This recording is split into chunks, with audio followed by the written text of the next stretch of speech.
Hey, decision makers, this is 2021, January 24th, Sunday. This is the SDA Bible study, and it is at, what is it at? Sabbath School, something? Sabbath.school/lesson book. And this is January 23rd to the 29th, and again, this is Sunday, January 24th. End of gloom for Galilee, Isaiah 9:1-5. Why does Isaiah 9:1 begin with a word, but, nevertheless, that indicates a contrast to what it precedes? Yeah. Okay. Nevertheless, there will be no more gloom for those who were in distress.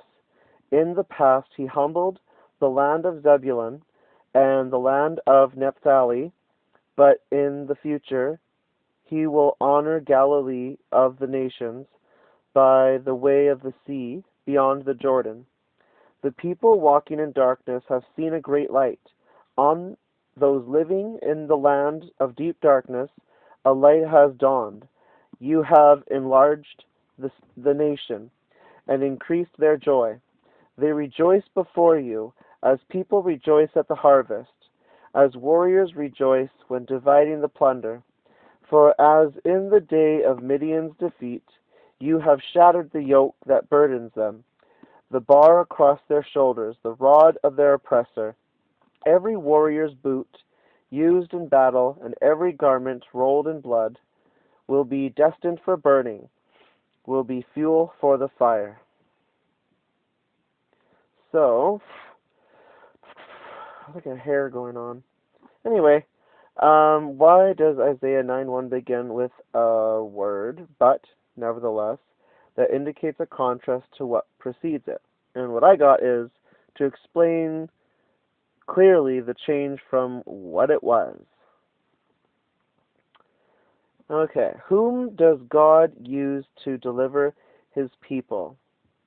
And this is Isaiah 9, 6, and then 7. So,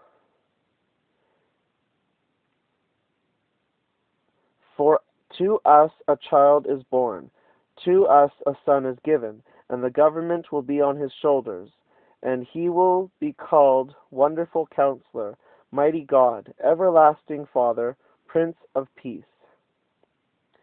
Isaiah 9:7. Of the greatness of his government and peace there will be no end. He will reign on David's throne and over his kingdom, establishing and upholding it with justice and righteousness. From that time on and forever, the zeal of the Lord Almighty will accomplish this. So, whom does God use to deliver his people? What I got is parents, a child, and the government. Oh yeah, and a king. Because just the way it's described, for to us a child is born, okay, that's their son, as they phrase it. I'll get into the terminology of that at a later time, I think. So there's the government on his shoulders, and then they say that he'll reign on David's throne. That's the king, so that's a person when they say whom. So whom does God use to deliver his people? So, yeah, the parents made a child, and that's that. When and how was the prophecy of Isaiah 9:1-5 fulfilled? And then it has Matthew 4:12-25. Matthew 4, 12-25. Jesus begins to preach. When Jesus heard that John had been put in prison, he withdrew to Galilee. Leaving Nazareth, he went and lived in Capernaum, which was by the lake in the area of Zebulun and Naphtali, to fulfill what was said through the prophet Isaiah. Land of Zebulun and land of Naphtali, the way of the sea beyond the Jordan, Galilee of the Gentiles. The people living in darkness have seen a great light. On those living in the land of the shadow of death, a light has dawned. From that time on, Jesus began to preach, "Repent, for the kingdom of heaven has come near." Jesus calls his first disciples. As Jesus was walking beside the Sea of Galilee, he saw two brothers, Simon, called Peter, and his brother Andrew. They were casting a net into the lake, for they were fishermen. "Come, follow me," Jesus said, "and I will send you out to fish for people." At once they left their nets and followed him. Going on from there, he saw two brothers, James, son of Zebedee, and his brother John. They were in a boat with their father Zebedee, preparing their nets. Jesus called them, and immediately they left the boat and their father and followed him. Jesus heals the sick. Jesus went throughout Galilee, teaching in their synagogues, proclaiming the good news of the kingdom, and healing every disease and sickness among the people. News about him spread all over Syria, and people brought to him all who were ill with various diseases, those suffering severe pain, the demon-possessed, those having seizures, and the paralyzed, and he healed them.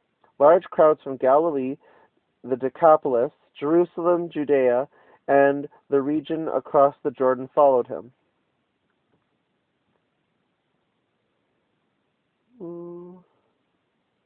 Oh, that's...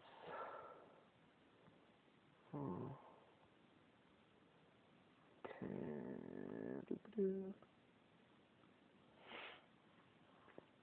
So, the question was, when and how? Okay, let's see here. Going back to Sunday. When and how was the prophecy of Isaiah 9, 1-5 fulfilled? And I read Matthew 4:12 to 25. So I put preaching is how, and then the when is the time he knew the prophecy was achievable. So when he was saying, in